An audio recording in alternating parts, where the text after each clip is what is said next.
दुष्ट साधु ने सभी रसोई के बर्तनों में जान डाल दी, सिर्फ इसीलिए ताकि वे उसके लिए काम करें। वह उन्हें कितना भी थका दे, कभी आराम नहीं करने देता जब तक कि उनकी आखिरी उपयोगिता भी निचोड़ न ले। रसोई के बर्तन गुस्सा तो होते हैं, लेकिन कुछ कहने की हिम्मत नहीं करते, बस चुपचाप मेहनत करते रहते हैं। उनके द्वारा पकाया गया खाना इतना स्वादिष्ट था कि हजारों सालों से सो रहे झोंकुई भी उसकी ओर आकर्षित हो गए। बहुत समय हो गया ऐसा स्वादिष्ट भोजन खाए हुए वह तुरंत छोटे मंदिर से बाहर निकल आए और इस भव्य और शानदार होटल में आ पहुंचे। दुकान में ग्राहकों की भीड़ थी, स्वादिष्ट व्यंजन थे और हर कोई उसमें डूबा हुआ खा रहा था। जैसे ही झोंकुई बैठने वाले थे तभी वह भिक्षु एक कटोरा सुनहरी सूप वाली नूडल्स ले आया, जिसकी खुशबू लाजवाब थी और रंग आकर्षक था। झोंकुई ने एक सांस में उसकी खुशबू ली और तुरंत बड़े कौर खाने लगे। लेकिन खाते खाते झोंकुई को लगा कि उनके मुंह में कुछ अजीब सा आ गया है। जब उन्होंने देखा तो एक बहुत छोटी जूती निकली। झोंकुई को तुरंत कुछ गड़बड़ लगी। उसे यकीन हुआ कि इस बूढ़े आदमी के पीछे कोई रहस्य है। चीनी संस्कृति में झोंकुई को सर्वशक्तिमान देवता माना जाता है। इस समय उसने एक वाक्य कहा, स्वर्ग के देवता कृपा करें और 2025 में मैंने जो भी इच्छाएं मांगी हैं वे सब पूरी हों। झोंकुई ने दरवाजे की दरार से झांका और जो दृश्य उसने देखा उससे वह पूरी तरह हैरान रह गया। सिर्फ देखा कि बूढ़ा आदमी बर्तनों और कटोरों की ओर इशारा कर गालियां दे रहा था। उसकी गुस्से से फटी आंखों के सामने छुरी तुरंत काम में लग गई, चाहे वह पसीने से भीग जाए। बूढ़े की दहशत के आगे उसे बस काम करना पड़ा। केतलियां एक एक कर हुक पर टांग दी गई, नीचे चूल्हे की आग में तपती रही जब तक पानी उबल न गया। उन्हें चैन नहीं मिला। इसके बाद एक एक कर छोटे चाय के प्याले आए, उनमें गर्म चाय भरकर आगे बढ़ गए।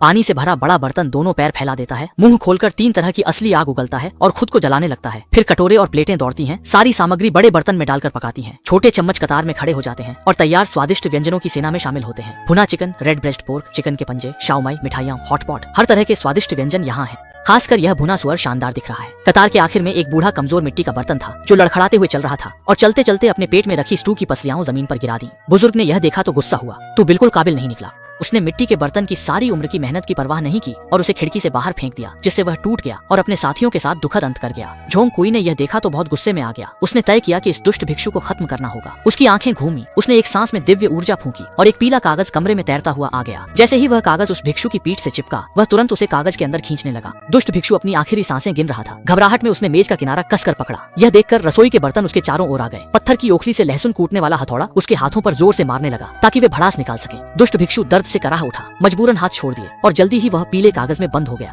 अचानक वह छोटी सी जूती आसमान से गिरती हुई आई और ठीक पीले कागज के ऊपर आकर गिरी।